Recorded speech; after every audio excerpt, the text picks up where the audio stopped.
Welcome to the Carleena Show podcast. I'm your host, Carleena Angwin. Today is Monday, August 20th, 2018, and this is episode 10 of the podcast. Today on the show, we have Rayna DuBose. Rayna is a basketball coach and motivational speaker in Howard County, Maryland. In 2002, Rayna was a freshman basketball player at Virginia Tech. One day in April, she wasn't feeling well, and her teammates took her to the hospital. She was later diagnosed with meningococcal meningitis, a rare bacterial infection that eventually caused her forelimbs.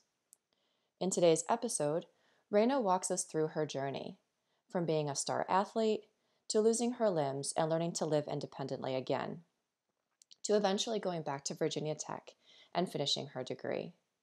She talks about the mentors who encouraged her to become a public speaker and share her inspirational story with others. For Rayna's contact information, visit the Carleena Show website at carleena.fireside.fm and click on Rayna's guest or episode page. If you are listening to this interview on YouTube, don't forget to hit the subscribe button.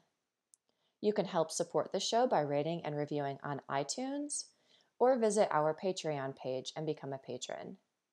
One more thing, thank you Stephen Lorca for audio editing and graphic design. Now I bring you Rayna DuBose. If you want to just tell me a little bit about what you're doing, what you're up to now, and then we'll go back and talk about the journey you went through. These days, I'm a permanent full-time substitute teacher at one of the alternative schools in Howard County. I'm also an assistant football coach at a high school, and also boys JV head basketball coach at a high school. So you have all of those three jobs right now. Yeah, and I'm also working as a hostess at a restaurant for a part-time job. Okay. Yeah. Okay. All right. And are you doing like speaking engagements still, or like traveling and speaking to groups? No, I'm not really speaking as much as I used to. I've all kind of channeled my energy into the school system now. How about you take us back to your childhood and just tell a little bit about your family, where you come from, and maybe the first time you played basketball. My parents and my older brother, they're all from Norfolk, Virginia. I'm the only one in the family from Columbia. They make sure to let me know that all the time, that I'm the weird one.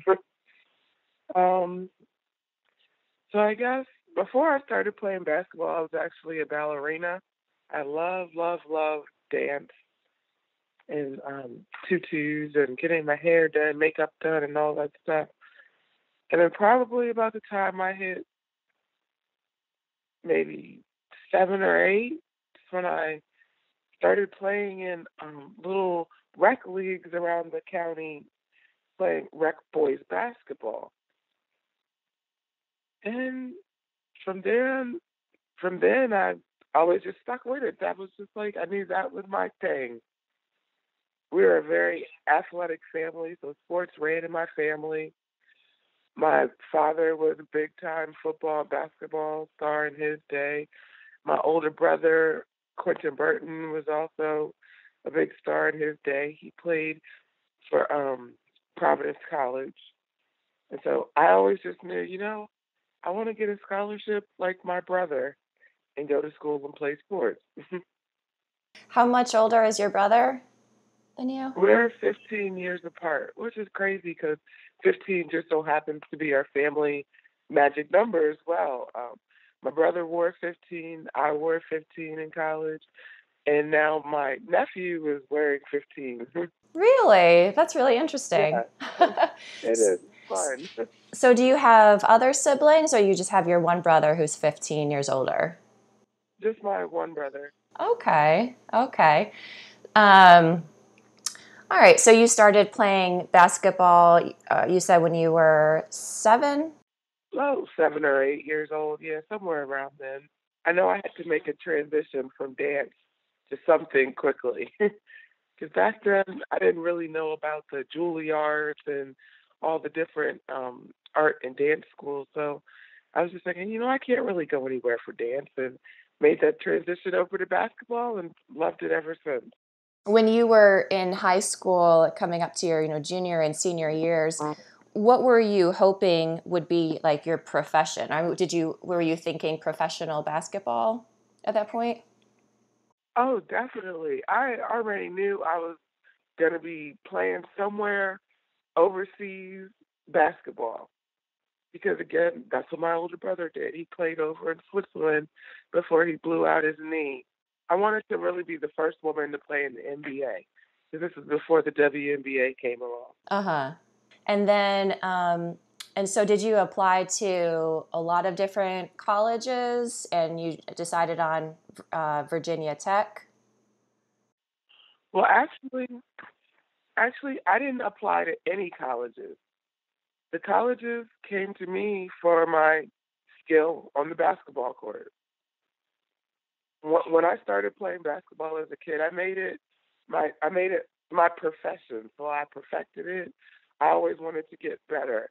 If I wasn't in school or doing a school function or playing on a school team, I was in somebody's gym getting better with, the older men, the bigger boys, just trying to get stronger, better, and tougher. Right, right.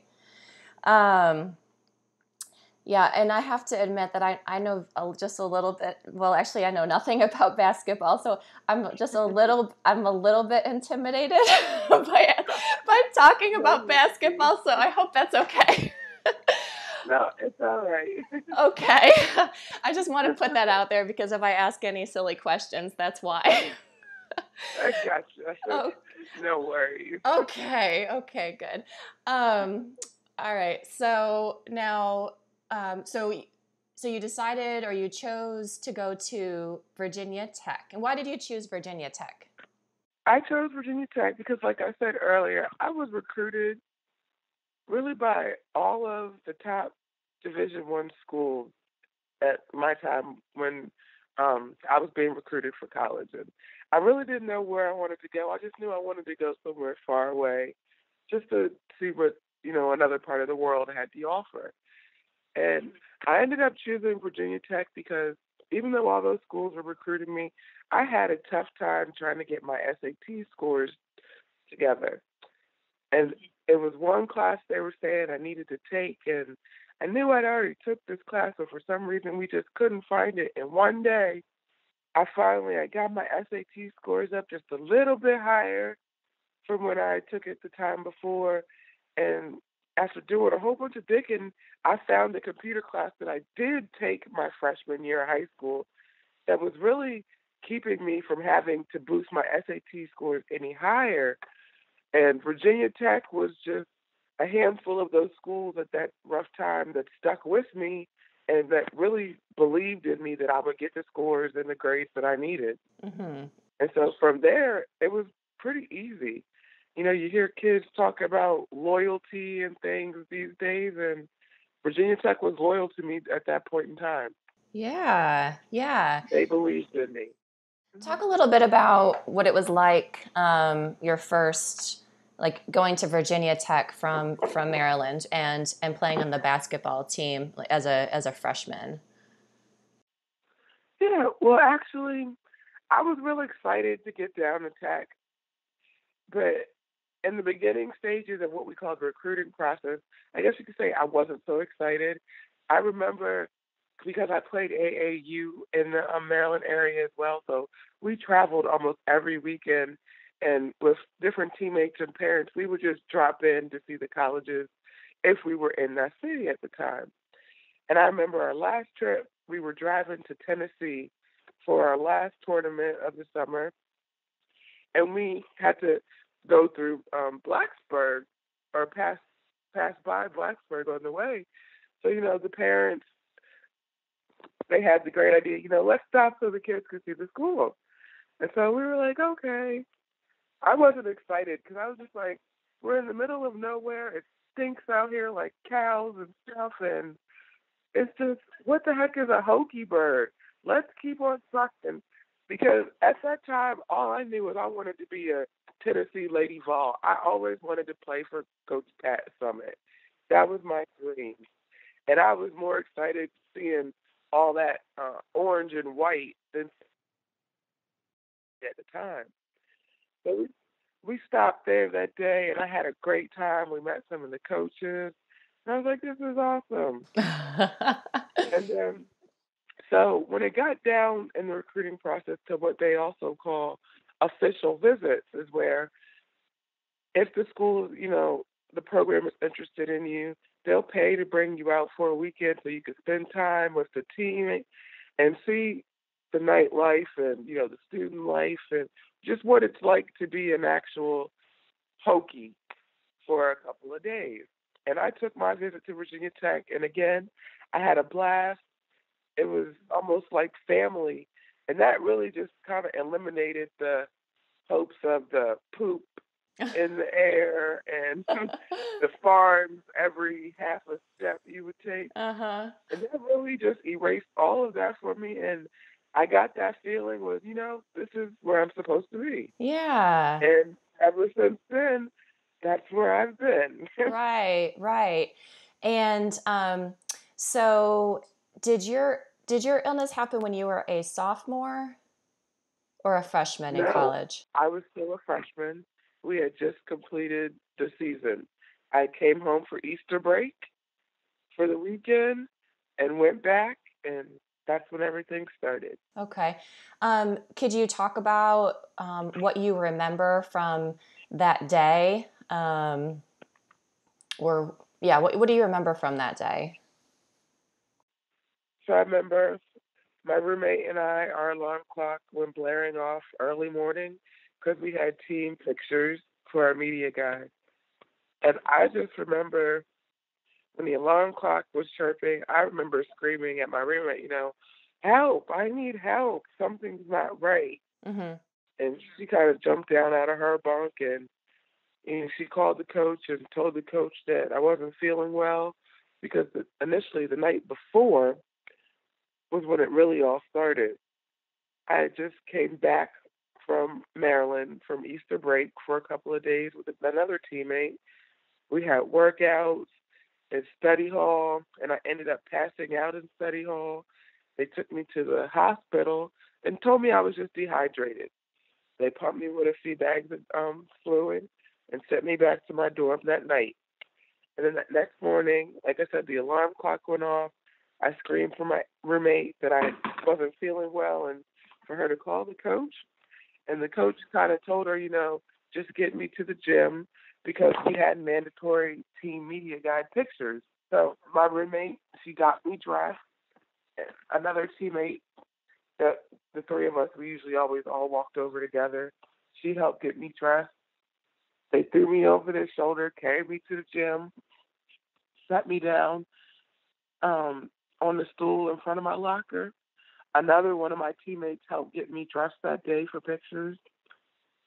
And I just remember my roommate kind of easily, basically dragging me into the gym.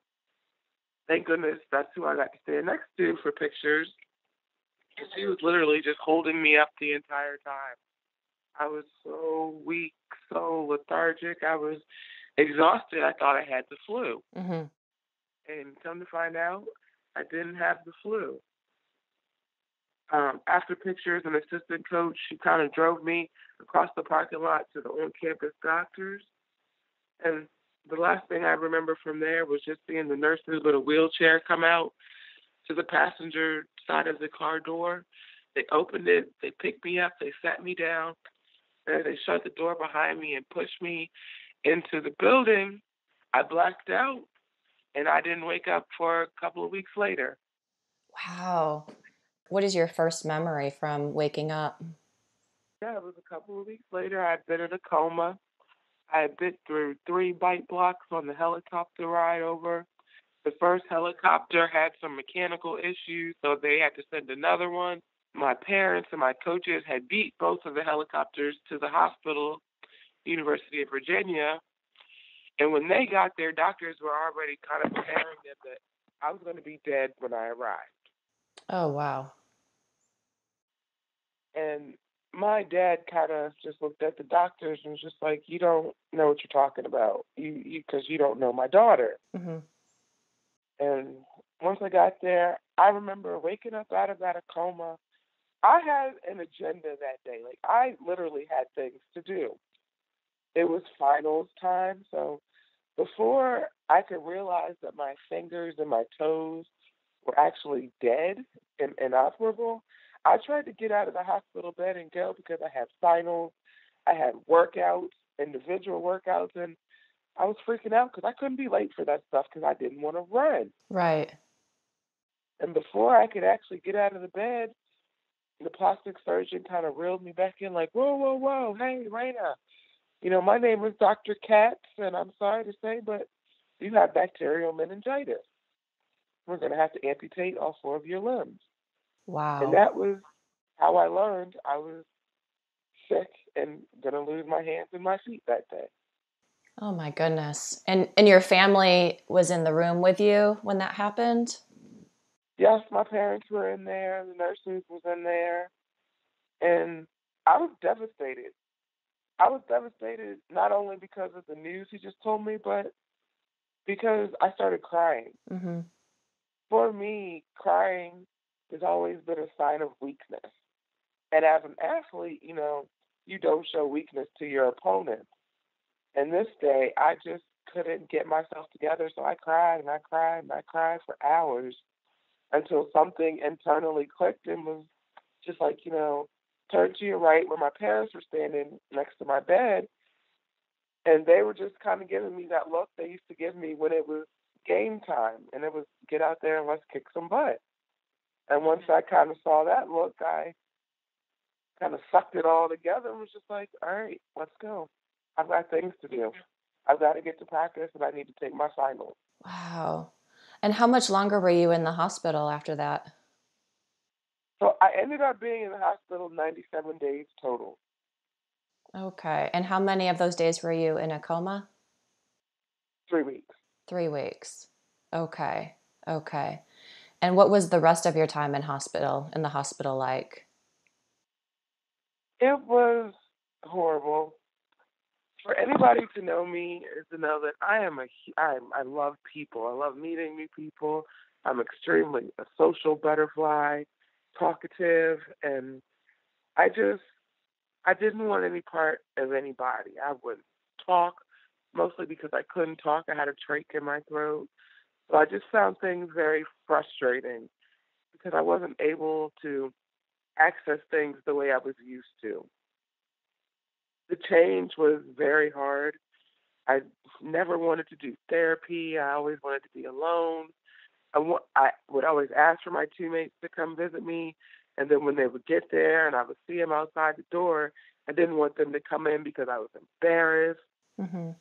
and because it was difficult you actually had to get dressed before you could come into my room. You had to put on like a little paper dress. You had to put gloves on. You had to put a hat on. You had to put a face mask on, and it was embarrassing because it was just like it's that realization. Oh my God, I'm really sick, and oh gosh, it was devastating. Do you remember the first day you left the hospital?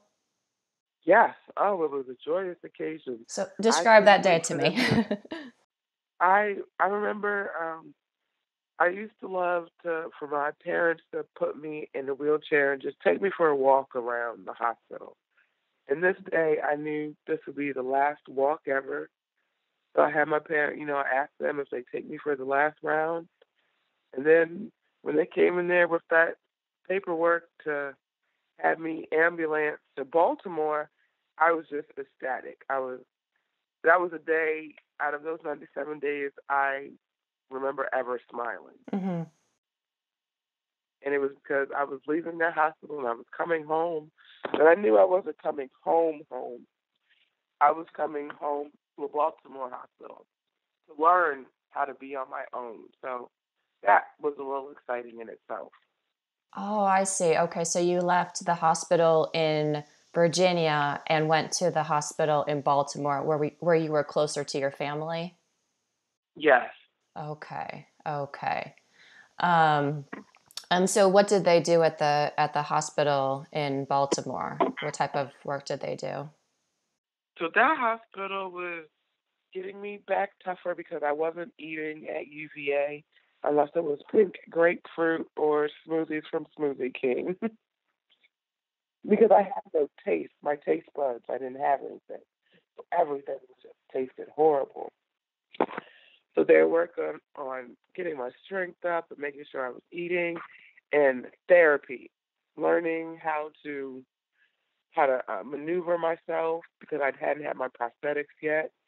So I was learning how to scooch on my butt, how to transfer from a wheelchair to a car, from a wheelchair to my bed when I was able to go home. Uh, I taught myself how to use a computer, um, just how to be functionable, basically, how to take care of myself, and also how to teach my mom and my dad how to help take care of me as well when I was able to go home. Because I imagine their house wasn't wheelchair accessible at that point. No, it wasn't. And they talked to all the necessary people to get a ramp in the house and have doors widened. And I just remember telling them, no, don't do any of that because I don't plan on being this way very long. And I'm so happy to this day they never did any of that. The only thing they did was buy me a manual wheelchair, which I love to hop in and make circles in their carpet still to this day. That's the only use that gets out of it. Uh-huh. Okay. And at what point did you get your prosthetics? It was probably a few months after I was ambulanced back to Baltimore. The process took a little longer than necessary because I kept having skin breakdowns on my knees where I had a skin graft. And because that skin was so delicate and the way I was transferring, so I was always crawling on my knees or something. So I would rub the skin off. So that just held my process up a little bit. Mm-hmm. But I remember the official day I got them was a couple of days before my birthday in 2002 because I remember my community threw a community-wide birthday party for me at my high school, Mm-hmm. and my arms were Caucasian skin. I just remember being very embarrassed. Mm-hmm. So yeah, that was probably about the end of September, beginning of October. Okay. Um, and so what was it like trying to learn how to use them once they did once you got ones that fit properly? Once I got them fit properly, I was just eager to learn. For any athlete, you learn a new position or you learn a new move, and all you want to do is perfect it. So I still had that perfection mentality in my head where I don't want to be wobbly and depending on other people for a long time. I really want to get back to tech Mm-hmm. and my sisters, my teammates, and I want to be on my own. And so from then on out, waiting for my official prosthetics and my skin to toughen up, I was just really sliding myself out of the wheelchair and I was maneuvering myself. If my parents went to go take a shower or my dad ran outside to get the mail, I made sure in that short burst of time that I was doing something to better myself, whether it was crawling up all the steps my parents had or wheeling myself to the refrigerator to get a snack and feeding myself.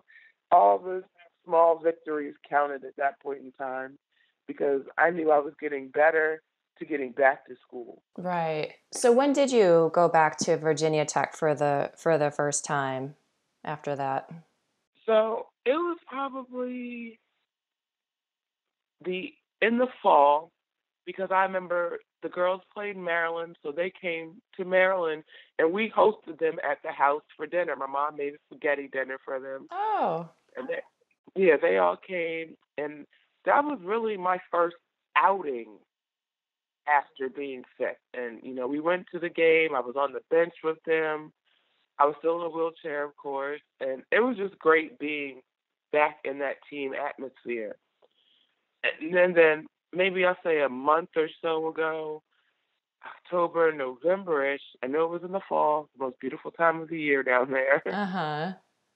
It was a football game, and that was my first return back to Blacksburg. 'Cause I remember they brought me down on the cart in front of all those thousands and thousands of people, and Coach Beamer presented me with the football. And it Wow. was really my way of just, thanking the Blacksburg and Virginia Tech community for rallying and supporting and thinking about me at that time and welcoming me back. How did you feel at that moment when you had the crowd cheering for you? I was terrified.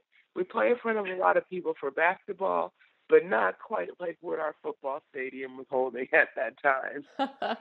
So I was extremely nervous because it was also the first time that I was going to be showing that community, my new arms and my new legs, and that, I was strong. I was back. So I remember they put me on the golf cart with my mom and dad, my head coach Bonnie at the time, um, Sharon, the woman who oversaw the women's athletics, and they wheeled me out to the center of the 50-yard line, and I was just like, I want to stand, and I want to stand up.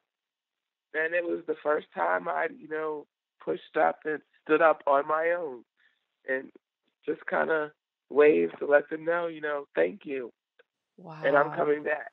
I'm not giving up. Wow. That gives me chills. That's incredible. Wow. And Yeah. were you back at you had just returned to Virginia Tech at that point, or were you just visiting? I was just visiting that weekend, but then I knew I wanted to return back to school that fall. I knew it was impossible at the time because I had to learn what I like to call life all over again. But I knew I couldn't get back in the fall, but I was going to be back in the summer.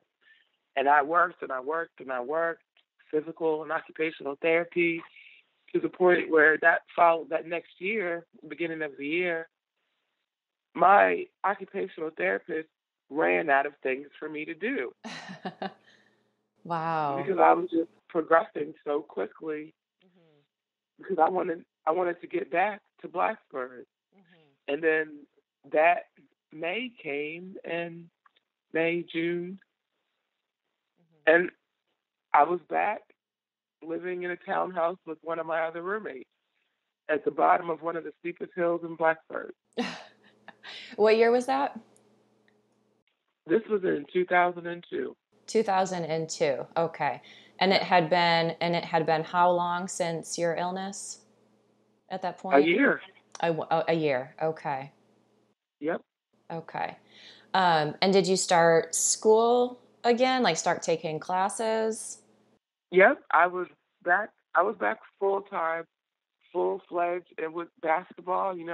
Getting up 5:30 a.m. for 6 a.m. workouts.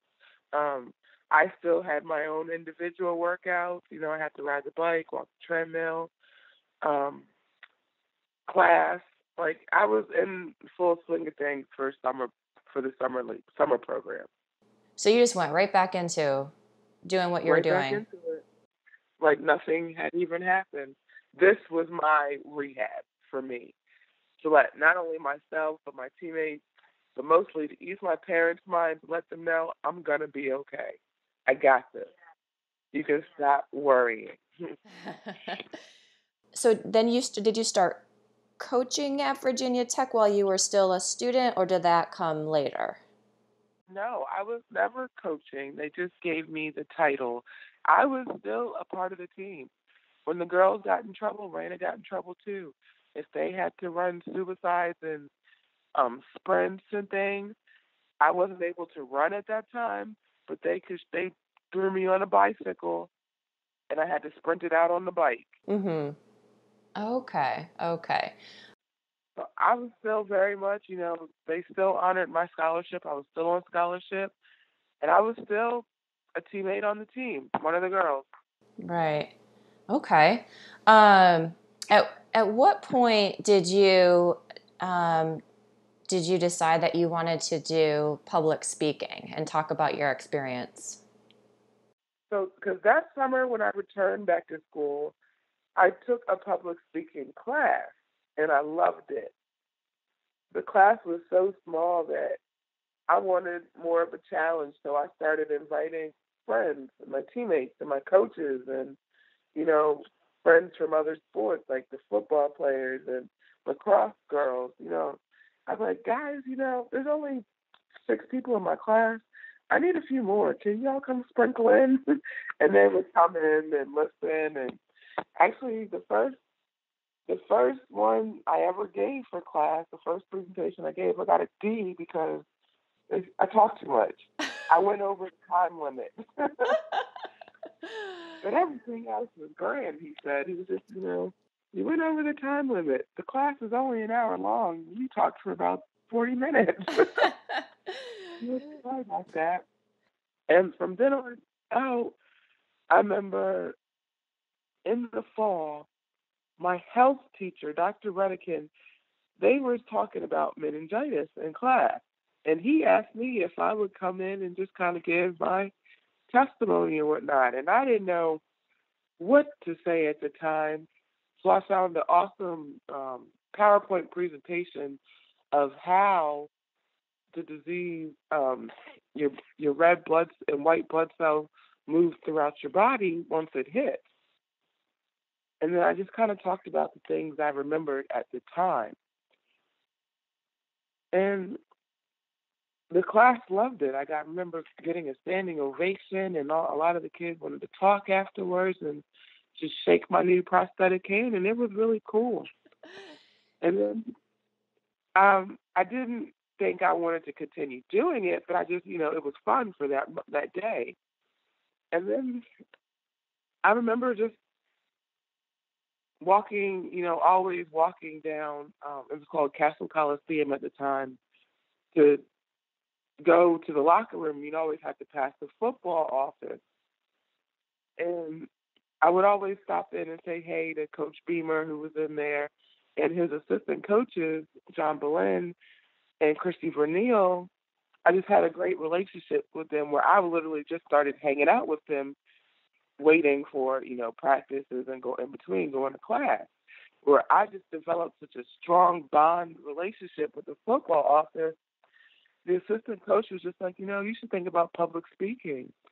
And really from that day on, that was when I became a public speaker.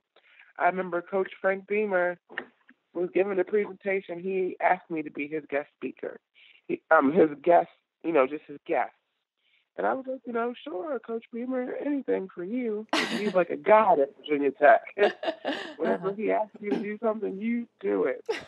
So I remember going to dinner with what we called the Hokie Hardwood Club, and he introduced me to the crowd, and I met so many people and received so many business cards that day of coaches that wanted me to come speak to their group. And that was really the birth of the motivational speaker as Rayna. Wow. Wow.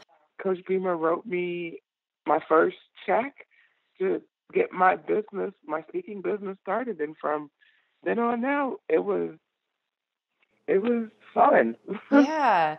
Can you describe a couple of the places where you presented that kind of stick out in your mind? And maybe any interactions you had with people in the audience, like questions they had for you, or people that came up to you afterwards and just told you like how much your presentation touched them, or is there any stories you have?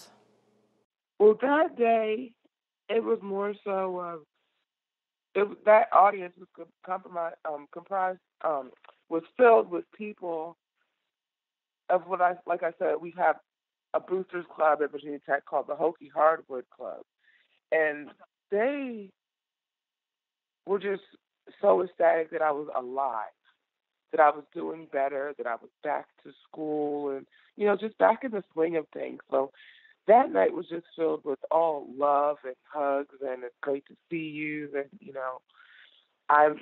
let me give you my business card. I may have some groups for you to talk to one day. And that most of that was really vocal stuff, which was great because, I wasn't driving at the time and I could get around from either my teammates or my coaches. And it was really just like my foot in the door. From then on out, um, other Division One schools were calling and asking me to come speak to their groups, to their athletes, and conferences and construction companies and middle schools and high schools, and it just kept getting bigger and getting bigger, and I didn't understand why. Like, what is it that people are looking for? It's this story isn't that interesting. I didn't understand at the time, and also because probably I wasn't understanding because I still had so many holes in my story that I didn't know what was happening. But really, people, they just wanted to hear a story. America loves a good, true story. What do you think um, it was that that drew them to your story, or the way that you told it? What do you think it was? Honestly, I still don't know to this day what it is. I just know I love what I do. I put passion and love behind everything because it's genuine. And I guess more than anything, people are just fascinated that I'm still kicking and I'm still bigger, stronger, faster. I'm still perfecting my craft like I was doing when I was playing. Mm-hmm. Yeah, it sounds like, I mean, you're a very inspirational person, and Thank you. yeah, and I think people are drawn to not only the type of story or the journey that you had, but then also the way that you present it. You, Oh, you in thank you. in particular, Mm-hmm. so I could definitely see why your story and you being the one to tell it would be a draw. Um, Oh, yeah. thank you. So how long did you do public speaking? So I did public speaking for 13 years. I mean, I'm still public speaking. I'm just not out on the road as frequently as I was 13 years ago. I tend to do a lot of local things now, like for um, our high school, middle school, and elementary students. So I'm what's known as the county-wide motivational speaker. So I speak for all of the local conferences here in the DMV area for the schools and the health department, stuff like that. So how did public speaking, once you had a couple people that said, Rayna, you should really get out there and start speaking, and then you did, and you've met with all of these groups and shared your experience and all. How did that change you? How did that, going out there and sharing your story with others, how did that affect you or change you? I wouldn't say it changed me per se. I would say it made me a stronger person because here I am traveling, the world, putting myself out there for any type of criticism or, rude remarks or anything. Because, some people don't have filters. And, it takes an extremely thick skinned person for someone in my, what I'll call, new lifestyle to just kind of let it, roll off your shoulder because you're so confident and, you love the person you are and who you've become that any insults or criticisms, you don't really hear them. They get blocked because you're already so confident in who you are. But, most people don't have that. But luckily for me, as an athlete, I've always had that confidence. And so really, I only love myself even more today. that I don't really care what other people say because you don't know what I'm doing today and how happy I am. Like most people wouldn't think that I do a lot of the things that I do every day because of what I look like. Yeah. I'm probably the most overactive person you'll ever meet, um, with a disability or without a disability, honestly. I go tubing and whitewater rafting and hiking, and I run 12 miles every day.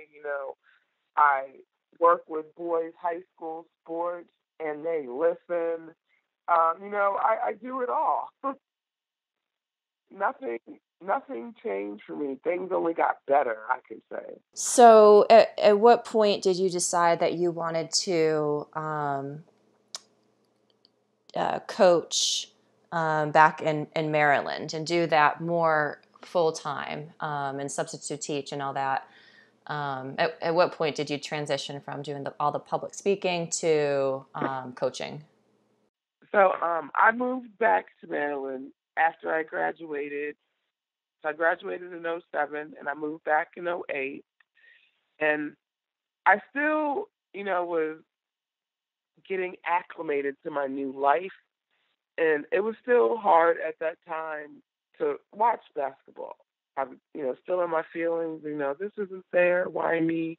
Because I am still human at the end of the day, too. And my high school coach was like, you don't need to just be sitting around. You need to get up out of the house. So you're going to start, helping here. So I was going back to my high school and helping out. And then he moved and went to a different high school, and he just brought me with him.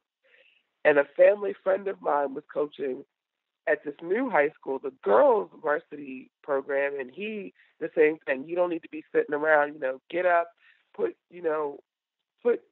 do some good work with yourself. And so that's when I started getting into coaching. So I first started out coaching for 3 years, girls high school varsity. And boy, was that brutal. I was calling my mom every night in tears. I'm so sorry for everything I did to you in high school. These girls are ruthless. Oh my goodness. Yeah. So that made it a very quick and easy transition to go work with the boys varsity program, because my high school coach was the head coach for the boys varsity. So again, he was like, come on over here, because you're not going to be just sitting around doing nothing. And I was also hostessing at a fondue restaurant at the time. So I needed to fill in some more spaces in my day. So next thing you know, I became an assistant boys varsity basketball coach, and I loved it. And it started giving me that confidence back that, maybe I can get out here on the court and start playing again and get back into shape. And that's what I started doing. I would say something to them, and they would look at me like, well, what do you mean and why? Well, let me just show you. It's easier to show you than it is to keep telling you. And once they saw that I was out there playing with them and doing it with them and running sprints and gassers and beating them, they were just like, okay, this girl might know a little bit of what she's talking about. And from then on there, it was just smooth and easy sailing. Wow. So, the coach, he ended up having kids of his own, and basketball season was kind of cutting in as they got older, them playing sports. So he moved and became the head football coach, and he said, hey, I want you to come over here with me too, and I could still continue to do basketball. And so I was like, perfect. So I was working with the football, and I was, what they call the assistant motivational coach.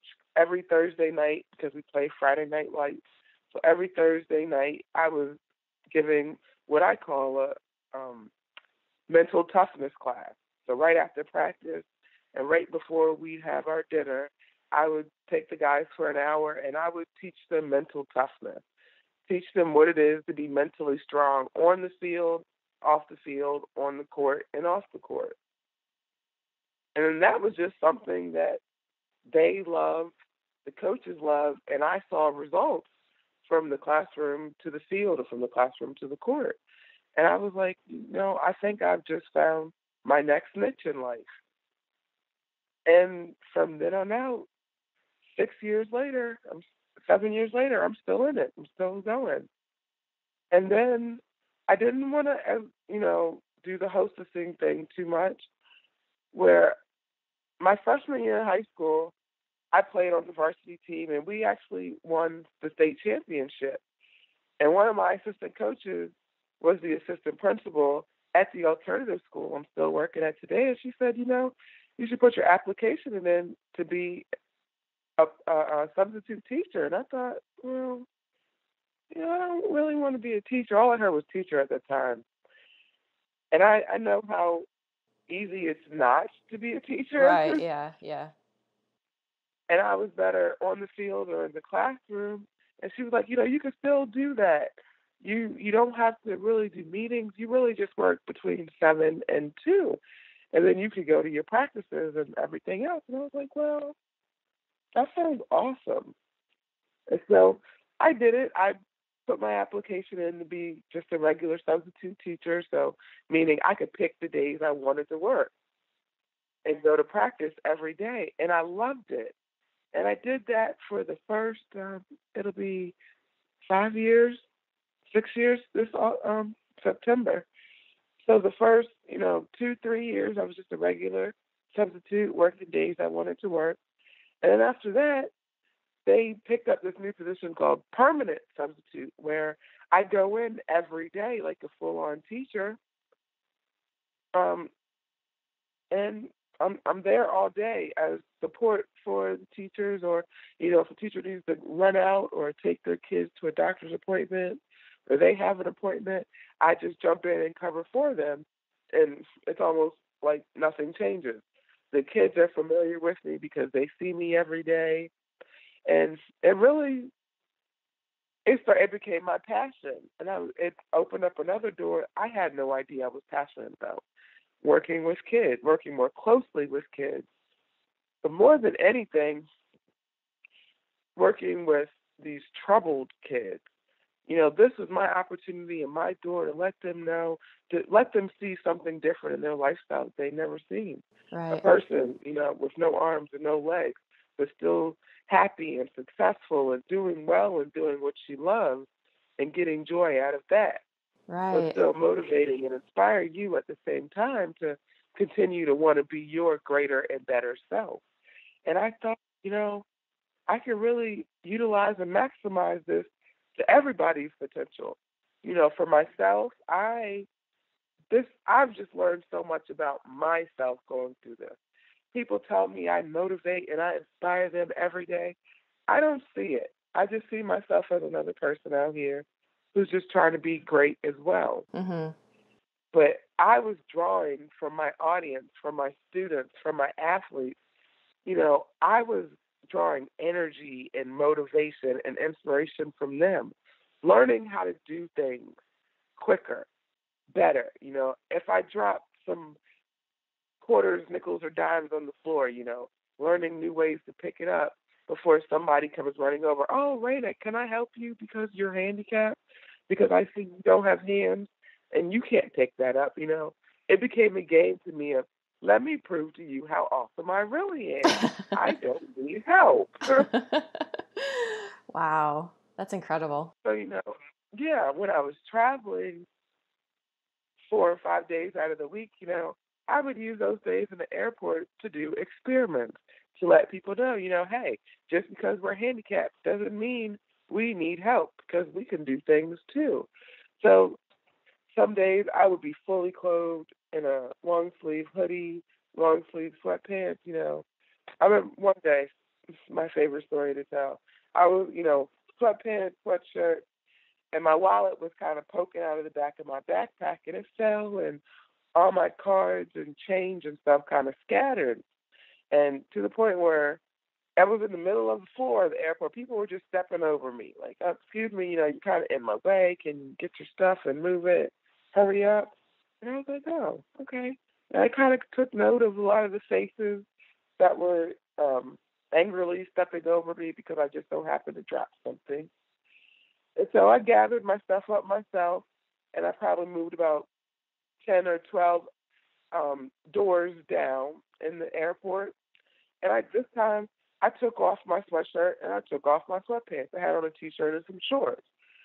And again, I propped my wallet up perfectly so that if I, moved a certain way, it would just fall on the floor again. Uh-huh.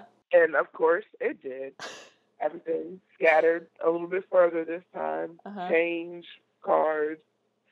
And again, those same mean faces that had just stepped on me and I was in their way and whatnot.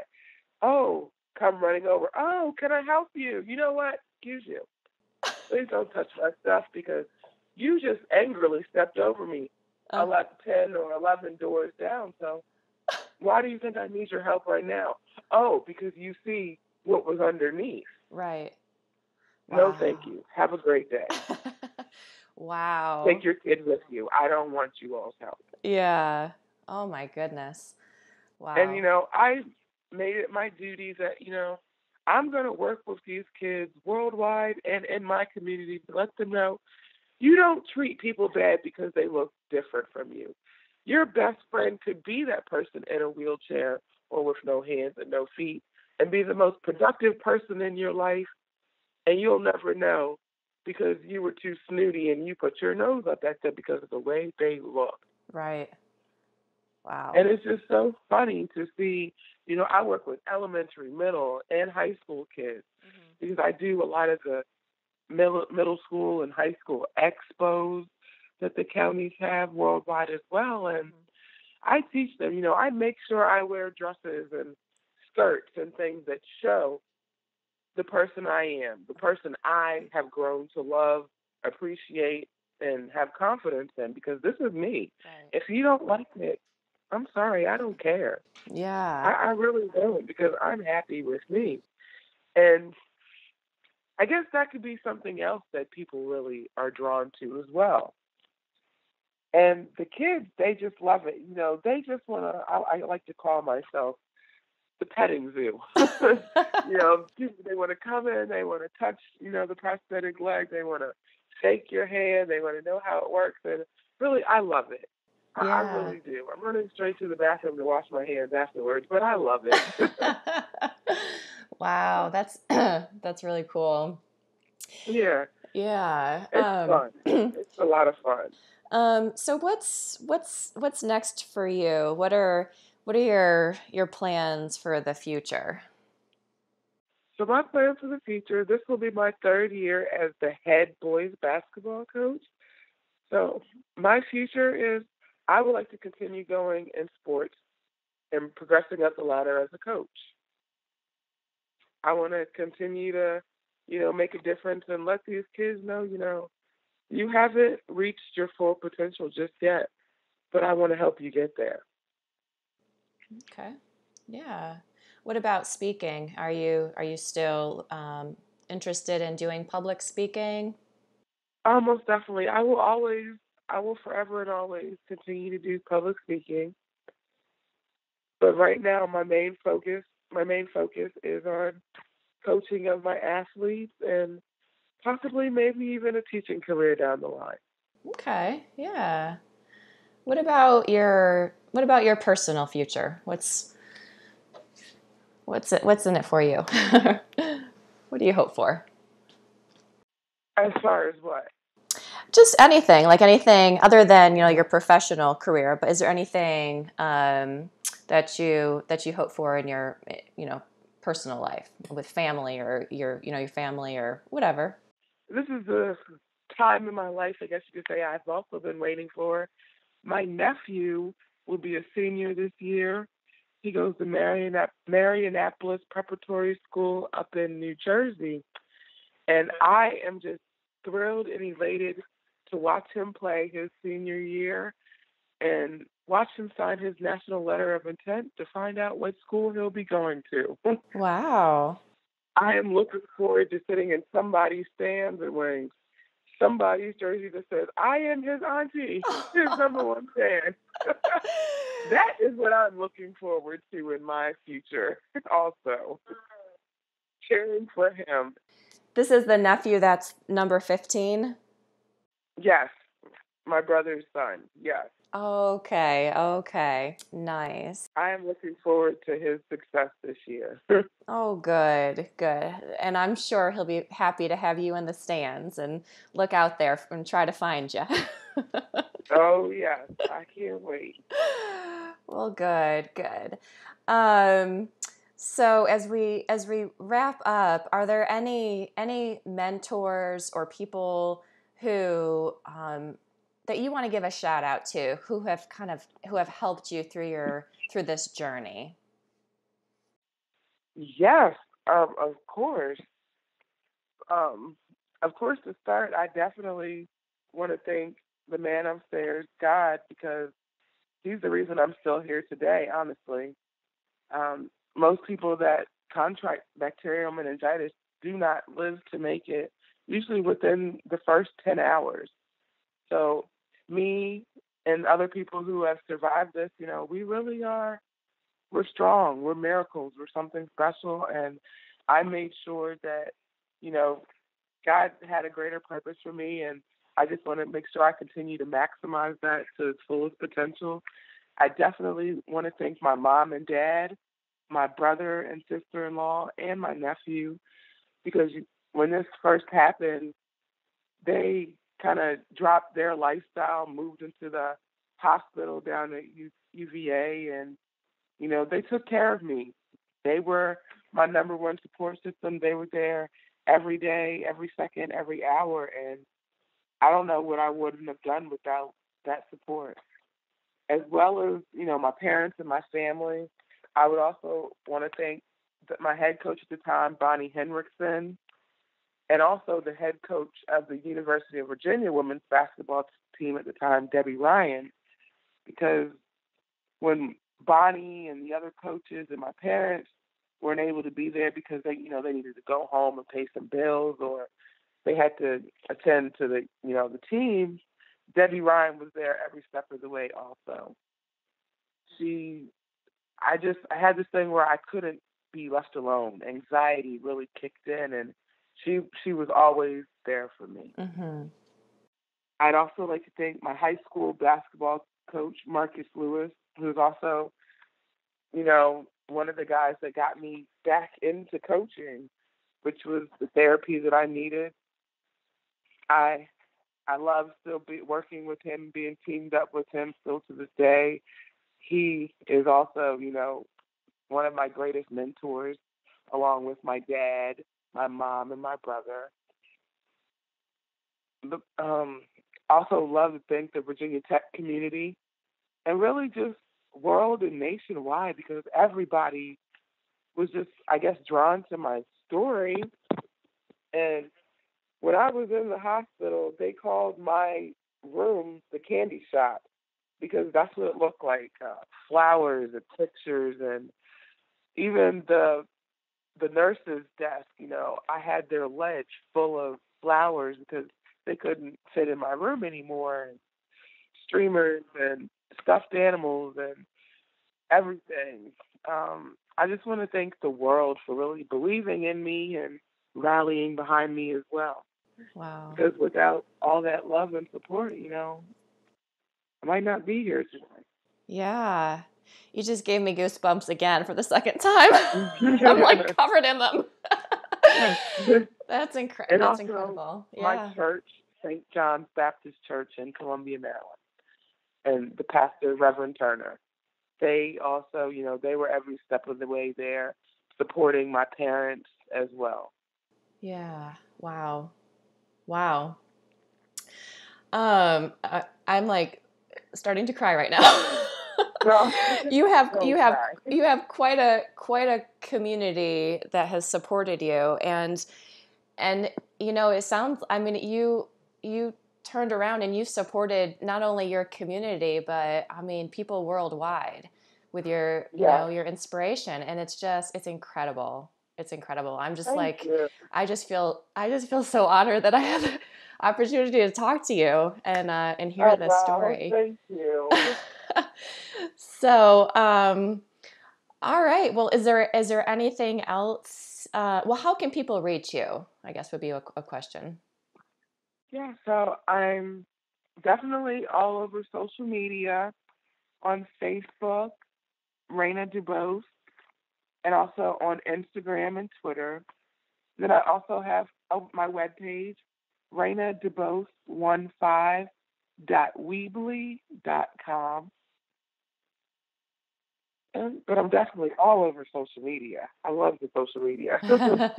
Okay, yeah, we'll add all of your information on your guest page on the Okay. podcast website. We'll have your guest and episode page, and then we'll have links to your website and social media, and also people can contact you.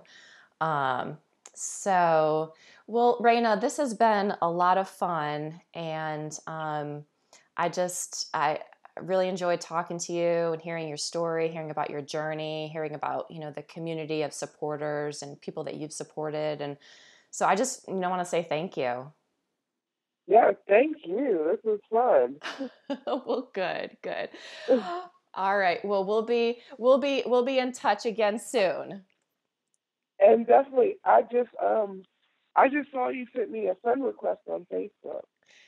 Yeah. Do you want to be my friend? Yes, I just accepted. I was just like, what's going on here? And then I saw you down in the mix. I was like, oh, how long's that been there? Well, good. Now we're friends. Now we're friends forever. Yes, we are. Definitely.